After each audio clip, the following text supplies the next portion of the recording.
Team work ఉంటే మనం ఏదైనా సాధించగలమని ప్రతి ఒక్కరూ చెప్తుంటారు. మనం ఎన్నో కథల్లో కూడా ఈ విషయాన్ని వింటూనే ఉంటాం.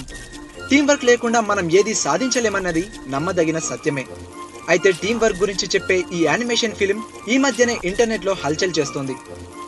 నవ్వు తెప్పించడంతో పాటు టీం వర్క్ గురించి చెప్తున్న ఈ వీడియోను చూస్తుంటే మీకేమనిపిస్తుంది?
ఆపదలో ఉన్నప్పుడు సమయస్ఫూర్తితో పాటు సమిష్టి కృషి కూడా అవసరమే కదా.